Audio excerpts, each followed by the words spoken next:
محبت یہ ہے، پیار یہ ہے کہ ہم نہ اصل کی طرف دیکھیں کہ اصول کیا ہے، ضابطہ کیا ہے، قانون کیا ہے، اپنے اخلاقی رویے کو ان ضابطوں کا پابند کریں۔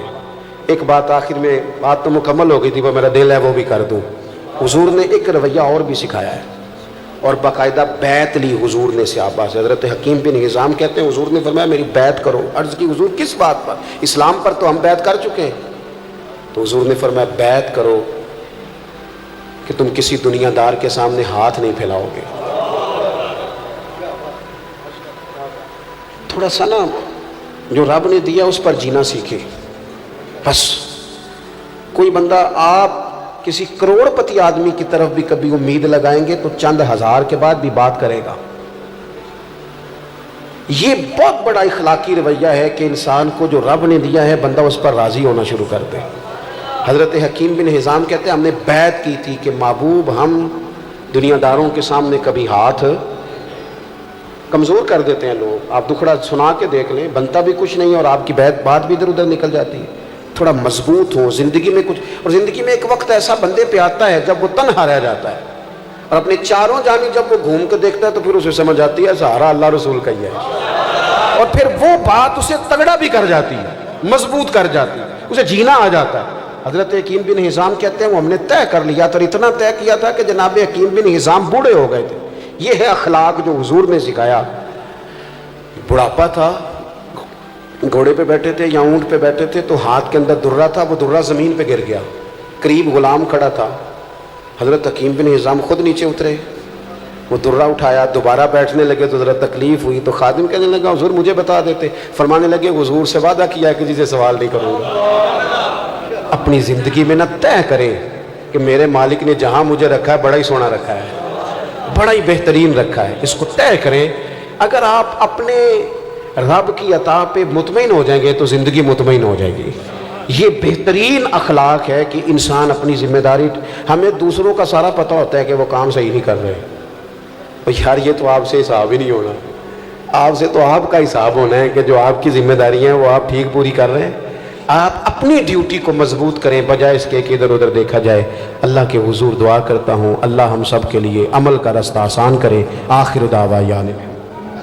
تو ہمارے پاس قرآن پاک سب سے بڑی دلیل ہے، سب سے بڑی۔ اگر کافروں کے پاس قرآن پاک کا کوئی جواب ہوتا نا تو وہ بدر میں تلواریں لے کے نہ آتے، قرآن کا جواب لے کے آتے۔ جواب ختم ہو گیا تھا تو انہیں تلوار اٹھانی پڑی تھی۔ قرآن پاک صداقت کی دلیل۔ ہمارے ہاں ہوا یہ کہ قرآن کے قاری تو اللہ کے فضل سے موجود ہیں، حافظ بھی موجود ہیں، ابھی انشاءاللہ صاحبزادہ صاحب کی بھی دستار بندی ہوگی، قاری ہیں، حافظ ہیں، عالم ہیں۔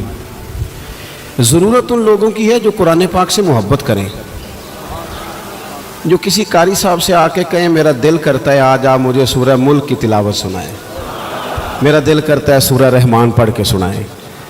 بڑی اچھی بات ہے، محفلوں میں رکے آتے ہیں، بڑی اچھی بات ہے، سونی بات ہے، لوگ فرمائش کرتے ہیں فلانی نعت پڑھو، لیکن چلو کوئی ایک رکا آ جائے کہ جناب سورہ یاسین پڑھو، کبھی آ جائے، دل کرتا ہے کبھی آ جائے، آیا نہیں ویسے ابھی تک، کبھی آیا نہیں، آنا چاہیے کہ نہیں آنا چاہیے۔ اچھا ایک اور مسئلہ ہے، نقیب، خطیب، نعت خواں، میری طرح جو بندہ بھی اسٹیج پہ آئے گا وہ آ کے کہے گا سارا قرآن حضور کی تعریف ہے، یہی کہتے ہیں سارے تے سناندے شعر نے، بھئی سارا قرآن بقول تیرے حضور کی تعریف ہے تو پڑھنا چاہ رہا تھے، پھر وہ آئے تو ایک بھی نہیں سنا رہا سارا قرآن، بلکہ اب تو اللہ خیر کرے، میں تو اسٹیج پہ پریشان ہو جاتا ہوں جب نقیب محفل کو دوڑ دھوپ کرتا ہے نا بہت زیادہ، بھاگ کے ادھر چلے گئے، بھاگ کے ادھر چلے گئے، مائک نکال لیا، کہتے پرا ہو جو میں جملہ دین لگا، تو کئی دفعہ پوچھنے کو دل کرتا ہے تو جملہ دین لگا کہ بم چلان لگا ہے، بات کر جو کرنی ہے، اور جو بات انہیں اتنا زور لگا کے کی وہ بڑے آرام سے بھی ہو سکتی تھی۔ تو یہ مزاج نہیں سنجیدہ لوگوں کا، سنجیدگی فکر حسن ہوتا ہے زندگی کا، میری بات کی سمجھ آ رہی ہے؟ اور یہ اسٹیج والوں کی غلطی نہیں ہوتی، ہم جو سننے سنانے والے ہیں نا، میری ہمیشہ یہ رائے رہی ہے کہ نعت پڑھنا بھی بڑا کمال ہے لیکن اصل تو سننا کمال ہے، اس لیے کہ نعت صحابہ پڑھتے تھے اور مدینے والے محبوب سنا کرتے تھے۔ تو جب سماعتیں زیادہ مؤثر ہوں گی، مہذب ہوں گی، تو انشاءاللہ سننے والے بھی اسی ترتیب سے چیزوں کو مرتب کریں گے۔ عام طام پر سر مطلب قرآن پاک ہمارے پاس دلیل، اور قرآن پاک میں سچ مچ ہر چیز کا حل موجود ہے، لیکن اس کے لیے جو قرآن پاک سے پیار کرے، قرآن پاک سے محبت کرے، آپ یقین کریں کہ اب تو کئی دفعہ نا مشکل محسوس ہوتا ہے کہ کس طرح کر کے اللہ رسول کی بارگاہ میں جائیں گے۔ پیروں کے آستانے، محفلیں، جلسے، فلاں چیز، ہر شے زیادہ، تلاوت تھوڑی۔ یعنی محفل نعت میں ایک بندہ صرف قرآن پاک پڑھنے والا قاری، وہ بھی شروع میں لگا دو، اور 11 بندے نعت پڑھنے والے۔ بھئی آپ ضرور نعت پڑھیں، پر قرآن تو اصل ہے، قرآن تو کمال ہے، قرآن تو اعزاز ہے، اور قرآن ہی تو وہ چیز ہے جسے پڑھ پڑھ کے مدینے والے محبوب نے لوگوں کے دلوں کا زنگ دور کیا ہے۔ آپ بغیر قرآن کے کیسے انقلاب برپا کریں گے؟ اور اب بہت سارے لوگ ہیں، وہ آج کل ایک جماعت چلی ہے نا جو کہتی ہے صحابہ کے سب سے بڑے محب ہم ہیں، پھر ایک اور نکلی ہے جو کہتے ہیں کہ ہمیں زیادہ سمجھ آئی ہے، امام حسن سے بھی زیادہ سمجھدار ہیں، انہیں زیادہ سمجھ آئی ہے۔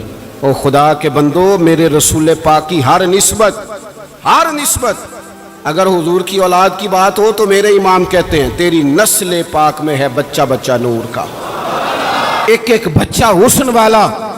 اور کس بندے میں جرت ہے، اتنی طاقت رکھتا ہے کہ وہ یہ عقیدہ پھیلائے کہ نبی پاک کا کوئی صحابی ٹھیک نہیں؟ تجھے کس نے یہ اجازت دی ہے؟ اپنے قد کے مطابق بات کرنی چاہیے۔ یہ حضور کے صحابہ ہیں، حضرت ابو بکر صدیق سے لے کر سیدنا امیر معاویہ تک، حضور کا ہر صحابی آنکھوں کی ٹھنڈک ہونی چاہیے، تبھی عقیدہ حسین رہتا ہے۔ یہ جو کمزوریاں دکھائی جا رہی ہیں یہ صرف کتاب و سنت سے، یعنی لوگ شعروں کے زور پر عقیدے تگڑے کرنا چاہتے ہیں۔ شعر ہم سے زیادہ کون پڑھے گا؟ ہمیں تو بیماری ہے شعروں کی۔ میں سمجھتا ہوں اچھا شعر تو اچھے ادب کی علامت ہوتا ہے، لیکن شعر ہے، عقیدہ نہیں۔ عقیدہ قرآن و حدیث ہے، عقیدہ کتاب و سنت ہے۔ میری بات کی سمجھ آ رہی ہے آپ حضرات کو؟ آپ شعر پڑھ کے عقیدے کوئی مضبوط کریں گے؟ شعر وہ جو عقیدے کی تائید میں ہو، عقیدے کی اعلیٰ حضرت نے درجنوں آیات لکھی، حدیثیں لکھی، اور اس کے بعد شعر لکھا کہ تو زندہ ہے واللہ، تو زندہ ہے واللہ، تو یہ تائید میں ہے۔ بہرحال اس طرف جانا نہیں چاہتا، تو اصل ہمارے پاس قرآن پاک، اور قرآن کہتا ہے ذالک الکتاب لا ریب فیہ، تمہیں وہ شانوں والی کتاب دی ہے جس میں شک کی گنجائش ہی کوئی نہیں، کوئی شک ہی نہیں، بے عیب لا ریب۔ قرآن مجید اپنی ایک الگ تازگی رکھتا ہے، ایک الگ حسن رکھتا ہے، وقار رکھتا ہے۔ اور حضور نے پتہ کیا فرمایا؟ مولا علی راوی ہیں حدیث کے، محبوب نے فرمایا میرا قرآن کبھی پرانا نہیں ہوگا، اسے جب بھی پڑھو گے نا، جتنی دفعہ بھی پڑھو گے نا، جس رنگ میں بھی پڑھو گے نا، جس ٹائم بھی پڑھو گے نا، تمہیں نئی تازگی عطا کرے گا۔ اللہ نے توفیق دی ہے، کئی دفعہ گزرے ہیں، قرآن مجید کے ترجمے اور تفسیر کو دیکھا ہے، لیکن آج بھی جب دوبارہ پڑھتے ہیں نا کسی تفسیر کو، تو ایک ہی آیت نئے معنی دینا شروع کر دیتی ہے، نئے مفاہیم، نیا حسن، نئی جاذبیت۔ قرآن پاک پڑھیں، قرآن پاک سے دلچسپی پیدا کریں، قرآن مجید کے ترجمے کو سمجھیں، قرآن مجید کی تفاسیر کو دیکھیں، اپنی دلچسپیاں قرآن پاک کے ساتھ مضبوط کریں۔